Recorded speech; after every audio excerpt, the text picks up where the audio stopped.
Today, we will be relitigating the merits of Star Wars Episode 8, The Last Jedi. Just kidding. But you know what? We do have to start there. After graduating from independent film school to A-list ascendant director with the excellent Looper, Rian Johnson got the job that many filmmakers dream of, a mainline entry in the Star Wars franchise. Now, after a decade of the Disney Plus content fire hose and 100 Star Wars series ranging from excellence to, well, what's the Webster's Dictionary word of the year? Oh yeah, that's right, slop. It can be easy to forget what it felt like to be a Star Wars fan in the pre-Disney era. For Rian Johnson, The Last Jedi was the opportunity of a lifetime, and in the eyes of many, he took the job very seriously and delivered a thoughtful take on the property. Maybe that's a story for another time, but we're not going to get into The Last Jedi today. However, his unique and uncompromising vision divided a zealous fan base and activated a very vocal contingent of angry online men. After spending years situating himself within a massive IP machine in service of both corporation and fan base, Johnson retreated from public life to work on something just for himself. Not long after, rumblings emerged of a small whodunit with a stacked cast packaged and prepped in secret. Rian Johnson has always been a fucking machine when it comes to plotting. Not because his scripts speak to rote familiarity, but because he understands structure at a granular level better than almost any working commercial filmmaker. Whereas most magicians are disciplined not to reveal their tricks, Johnson leaves the curtain wide open. You can find PDFs for all of his scripts on his website, and he has even shared diagrammatic breakdowns of his stories for Knives Out and beyond. I would encourage you to check those out. If you're an aspiring screenwriter or filmmaker, it's kind of a wealth of knowledge just existing there. In a lot of cases, overly plotty films can shortchange character in favor of a succession of interesting happenings that can ring a bit hollow without the interaction of complex humanity. But Johnson never has that problem. His characters and intricate plotting always feed each other in perfect symbiosis. And there's one genre that celebrates the craft of clockwork plotting and vibrant ensemble better than any other: the whodunit. The whodunit emerged in the early 20th century as a specific permutation of detective fiction, wherein a crime is structured as a puzzle with an intervening investigator who identifies clues, makes inquiries, and establishes a linear trail of breadcrumbs for the reader to interpret simultaneously. This quickly won over audiences with its participatory elements. All film and literature rewards an active and engaged reader, but when a whodunit is executed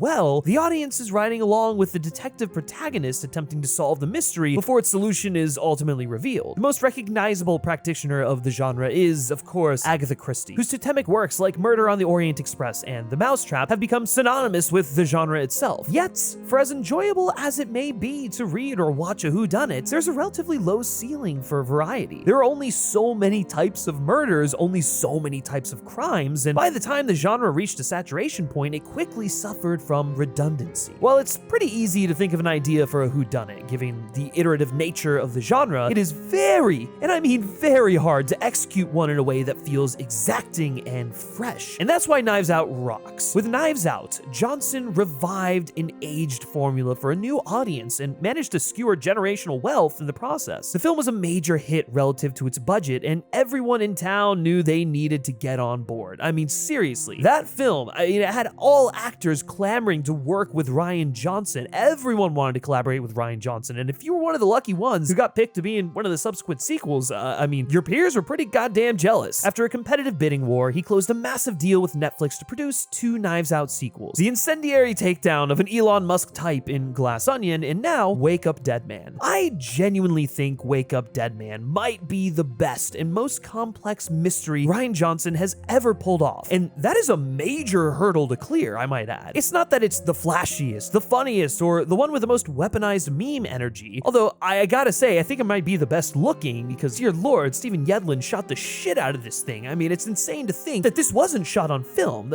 Oh god, it's just an absolute beautiful mosaic of images and the use of lights as a leading character.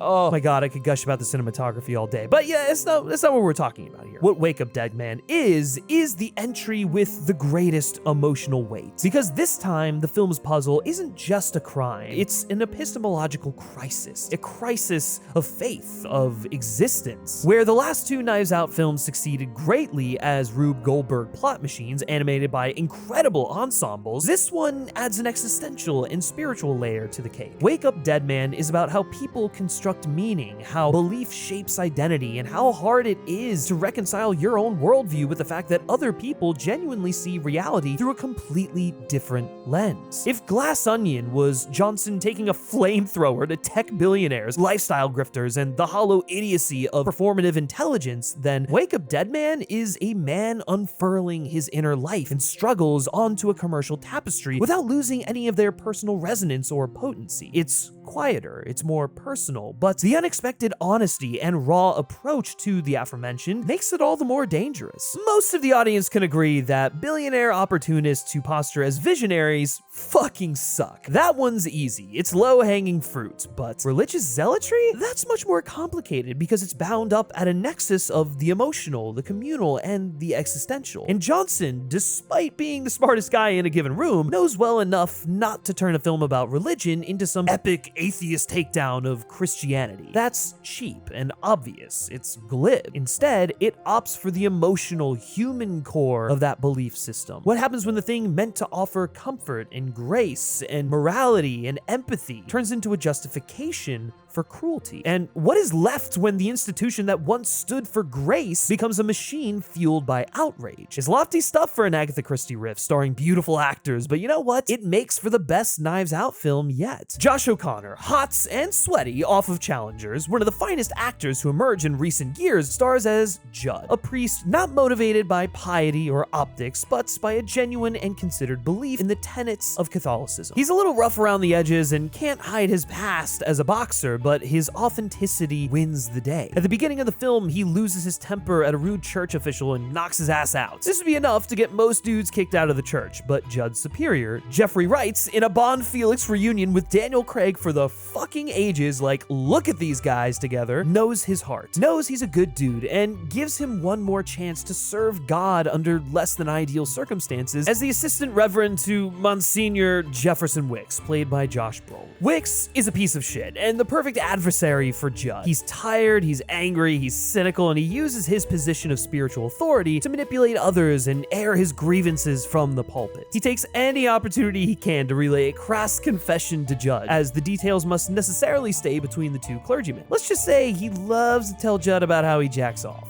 Once in the shower, standing up, which was convenient.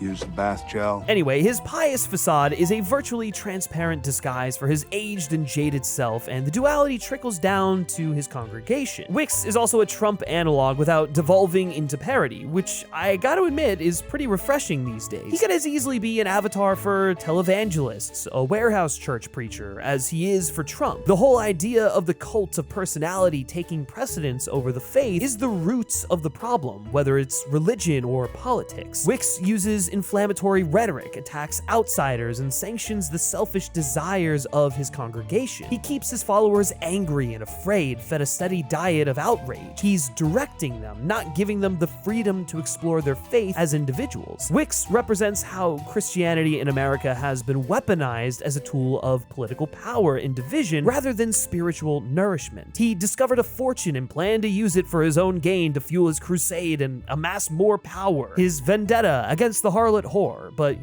more on that later. Wicks's parishioners are a motley crew of well-presenting but ultimately disingenuous and sinful individuals. This is not a church you would want to attend, folks. There's a cynical political aspirant, a doctor with a major drinking problem who hates women, a lawyer with a half-brother who drives her insane, and a groundskeeper who may or may not be boning down with Glenn Close, just to name a few. Just as Judd's paddling to keep his head above water eventually seems to give way to progress, Wicks is struck dead suddenly in the middle of a church service in seemingly impossible fashion. As you may have guessed, this is when Benoit Blanc arrives on the scene to unravel a deeper mystery than anyone could have imagined. The mystery, as always, is tremendously plotted, but the characters are where the film really shines. The first scene between Blanc and Judd is perhaps his best introduction in the franchise. An almost ideological foil to Judd, Blanc arrives at the parish armed with the expected cynicism about the church and its believers, and he wastes no time tearing it down, operating under the smug assumption that these congregations are populated by lemmings without the capacity for critical thinking. And while this is certainly true of many, it's not true of Judd. As soon as Judd offers his rhetorical challenge to Benoit's way of thinking, the esteemed main detective backs down, realizing that while he may not agree with Judd, he has met an intellectual equal. This makes for a riveting dynamic not before seen in a Knives Out film. Blanc and Judd are in constant conversations about theology and the human experience that challenge Blanc's way of thinking. I think it's easy to write Blanc as the correct person in this scene. I mean, a lesser filmmaker probably would've, but that robs everything of the nuance. You might agree with his read on religion, but he walks into the church with such disdain and an opinion fully formed about the place he's uncovering and has already decided to take on the case with an agenda in mind and trying to take down a religion he opposes. While that's certainly something I think many people can get behind and relate to, the anger is more directed at how the institution has manipulated and exploited the faith others have put into it rather than the religion itself and what it means to people. He thinks he has it all figured out, but it's a bit more complicated than he realizes, which pairs nicely with the impossible crime. The detective enters this case thinking he understands exactly what he's dealing with. He clearly has an eagerness to expose whatever has happened here as a way of advancing his own humanistic agenda. But the fish he was hoping to gun down at the bottom of a barrel are nowhere to be found. Instead,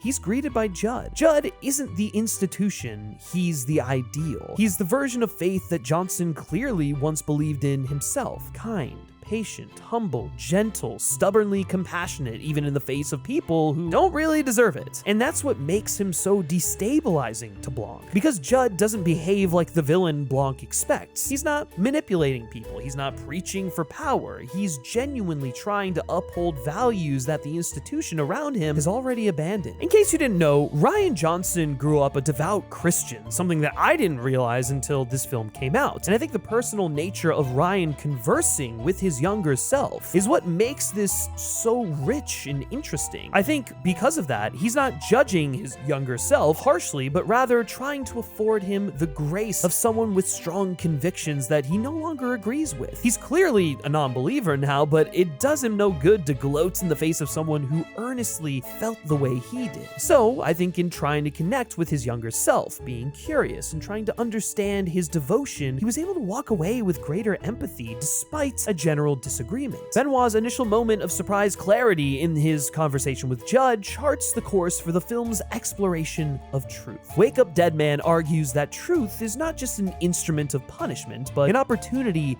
for absolution. In realizing that Judd is a more complicated figure than he assumed on his cozy ride over, his perspective on the case is upended. As the film comes to a close, Blanc refuses to resolve the case in the way we expected because being told you're wrong doesn't necessarily change you. Especially if you're talked down to. Real change only happens when you realize it's on your own. Each member of the congregation represents a cynical or compromised type of churchgoer who might fall under Blanc's reductive concept of faith. But each has an opportunity to learn and grow in the presence of Judd's pure belief. They just have to choose to do so, because most all of Wick's congregation are acolytes dedicated to Wicks because of the transactional nature with which they view their faith and how Wicks and his personality affords them a means to get what they want. They're also representative of how a cult of personality forms around someone, Wicks in this instance, who understands how to exploit what's personal to them. Through the congregation, Johnson unpacks why people are drawn to authoritarian religious movements. It's less to do with the religion itself and more to do with what it offers them in return, its transactional nature. Johnson is engaging with Christianity's place in culture and politics in the current moment, which dovetails nicely into his own feelings about the religion he used to be a part of. Let's start with Glenn Close's Martha. She's kind of a devastating character. She was essentially doomed from the start. She's born into the faith, raised inside the church walls, and her entire identity is fused with the institution. Yet, she can see that Wicks has gone too far. She feels it, but opposing him would mean unraveling herself, and so she participates in cover-ups, she rationalizes, and she silences doubts. That is, until the breaking point comes. And when it does, she doesn't just rebel, but turns Wick's own language against him. The cancer cuts itself out, and only then does she finally learn to pity the woman she once vilified as the harlot whore, realizing that the myth was always easier than the human truth. She's neglecting herself in the service of the church, and so is struggling to reconcile her faith with Wick's mounting extremism. I mean, she's a bit of a zealot herself, don't get me wrong, but there are moments when even she considers the possibility of Wick's going too far. That being said, she'll fall in line and carry on on the mission because to oppose it would be to oppose the very thing she spent her entire life in service of. She can't sever that from perhaps what she knows deep down is wrong. She's complicit in the shrinking of the congregation and siloing of her religion, yet doesn't want to see it under fire or disappear, thus she resorts to cover-ups. Her being the architect of Wix's murder shows that even those within the cult leader's ranks have a breaking point, and if you push hard enough, it'll backfire. Lee, meanwhile, represents a different fracture. He's a former best-selling author, an intellectual who's convinced himself the establishment was lying to him and hence tumbled headfirst into conspiratorial thinking. Presumably because he had some colorful things to say online and people never let him forget it, rightfully so. Once skeptical, now paranoid, he has fundamentally lost the thread and looks for validation from Wix so that he can abdicate responsibility for his own failure. The success of his books has dried up, and so he's resorted to the church and Wix to help him find new material to find success again. This is also kind of indicative of the former Hollywood actors who revealed themselves to be more right-wing extremists than we realized and were called out on it. They found themselves in the arms of a side that sanctions their thinking, providing them with another outlet to continue the grift. He's one of those supposed free thinkers trying to get away from the liberal hive mind, but is just exposing his extremism. Wix just fans the flames of his paranoia. Psy, on the other hand, is pure opportunism. For him, religion is branding, outrage is a ladder to success, and his faith is merely a political shortcut. Even when he learns that his entire life has been a lie, the stunning Wix-centric revelation registers less as a personal revelation and more as a flash in the pan he should capitalize on for his own personal gain. He's the most obvious example of a grifter politician, a failed politician who's resorted to courting the religious right in order to attain the political power he so desperately wants. The grift becomes even more apparent when this obsession with the diamond becomes his primary concern. He feels he's owed it because he's the secret son of Wix. He perpetuates and peddles online outrage, weaponizes it to get ahead, and leveraging social media in its most toxic form. He's a religious opportunist embodying how MAGA-style politics has merged with influencer culture. You see how he manipulates the media in order to frame Judd for the murder of Wix, and I mean, this is shit we see all around us constantly. Vera, Psy's half-sister, is duty without agency, financing a war she despises because guilt has replaced belief. And when she learns that her half-brother is in fact not her half-brother, she understandably loses it. She's someone who is almost entirely in opposition to everything Wix stands for, but is shackled by her father's tie to the church. She feels a sense of guilt and obligation, not just to the church, but her brother as well, her family. It's that good old Catholic guilt and people feeling like they have to put up with shit because, their family is involved in it, even though she despises what it stands for. She dutifully funnels offerings to the church to the point of keeping it financially afloat. She's the responsible family member cleaning up others' messes, her resentment simmering beneath the surface of duty. She's neglecting her agency in the matter. There's also a side of her that feels she's doing something right, the toxically selfless nature of giving back to the church just to do it, because you just do it. She feels she's doing something good, but all her money is really financing Wix's religious war, so what good is she really doing? With Dr. Nats, well, Rian Johnson must have seen the writing on the wall with Jeremy Renner here, someone whose wife left him due to his abusive nature and alcoholism. Nat has become resentful, refusing to look inward and address his problems and misogyny, and is instead feeling validated in those feelings through Wix. Wix sees an angry attack dog at his disposal and does everything he can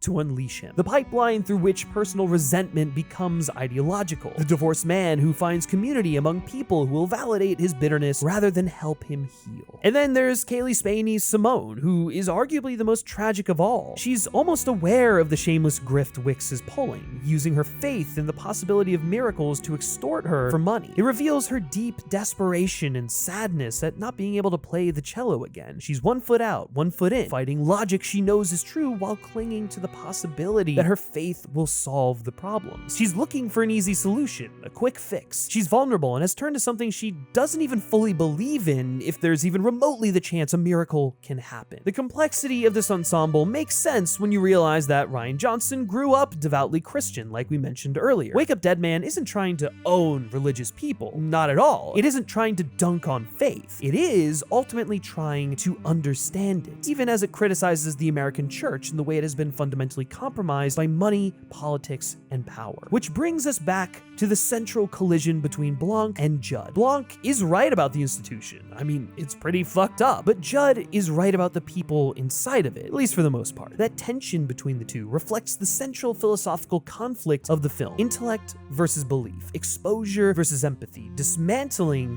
versus healing. Blanc believes truth should shatter the lie. Judd believes truth should save the people trapped inside it. And the film refuses to fully side with either of them. I mean, it's not really about picking a side, it's about understanding someone you ideologically don't understand. It's trying to comprehend the impossible, trying to peer outside your own circle. This is why the phone call scene is the centerpiece of this great film, because it's where the movie expands its identity from mere puzzle to confession. Judd takes a call pertaining to the case and unexpectedly finds himself speaking to a woman in need. He doesn't know her, but he can tell that she needs him more than he needs to be playing detective in this particular moment. It's where the film finally gives voice to the emotional core of belief, the longing for comfort, the fear of meaninglessness. As much as Blanc wants to solve the case and wants to charge ahead, he knows he has no choice but to sit and wait for Judd to wrap the call. It's a scene about extending grace and empathy to others, especially in moments of need. You don't shut them out for disagreeing with you, which is exactly what Wicks was doing when he would turn away people when they came to his parish for aid. As Judd and Blanc's conversations deepen and complicate their respective beliefs, the film makes subtext text and gets playful with its impossible crime. On the surface, it's a classic genre hook, right? A death that appears miraculous, a resurrection that can only exist if you accept the supernatural. But thematically, I mean, it's devastating, because if the audience, or Blanc, accept the story at face value, then the narrative ceases to be a murder mystery and becomes a religious event. Ultimately, it's a cynical ploy by Wicks to extract wealth from the pulpit, but the way it affects the congregation opens Blanc's eyes to the nuance of the situation and the faint possibility of a crime he can't solve. For the first time in the series, Blanc's tools might not be enough. Logic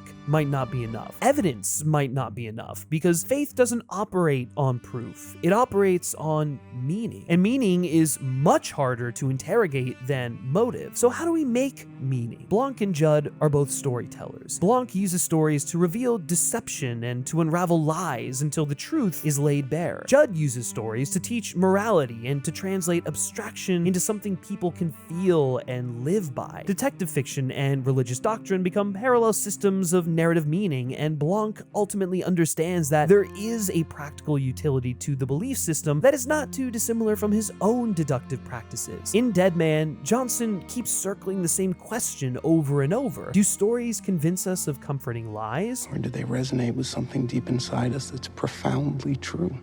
And this is where we return to the harlot whore, the myth that the entire parish is kind of built upon. The harlot whore myth becomes the clearest crystallization of this entire argument. A person is turned into a symbol. The symbol becomes doctrine. Doctrine becomes justification, and it's passed down from generation to generation. And once the truth finally emerges, the myth collapses into something painfully ordinary, a desperate human being trying to survive. That collapse is the heart of the film. The distance between the story we tell, the person who actually exists, and the nebulous vacuum left after ideological collapse. Outrage is easier than compassion. The movie understands that in its bones. It understands how quickly people bond over shared enemies, how rapidly communities form around what they hate instead of what they love. And Johnson, being deeply online, knows exactly how algorithmic that outrage has become. The church in this movie functions like the internet at its worst, a self-reinforcing feedback loop of fear, certainty, and manufactured animus. Which is why Blanc ultimately refusing to solve the case in a neat, triumphant way is such a perfect ending. Because this was never a case meant to be closed. It was meant to be understood. Some truths don't exist to be exposed. They exist to be lived with. Some systems don't collapse because they're proven wrong, they collapse because the people inside them choose to move on. That's Wake Up Dead Man. The film is neither pro-religion nor anti-religion. It's pro-understanding, it's pro-curiosity, it's pro grace. It believes that faith can be a comfort in a way that is as practical as it is spiritual. But it also believes that when faith is filtered through money, power, and mandatory devotion, it will curdle into something unrecognizable. Wake Up Dead Man is not only the greatest mystery Rian Johnson has spun to date, it's also his most human and empathetic. This Knives Out mystery is not only here to talk, it's here to listen.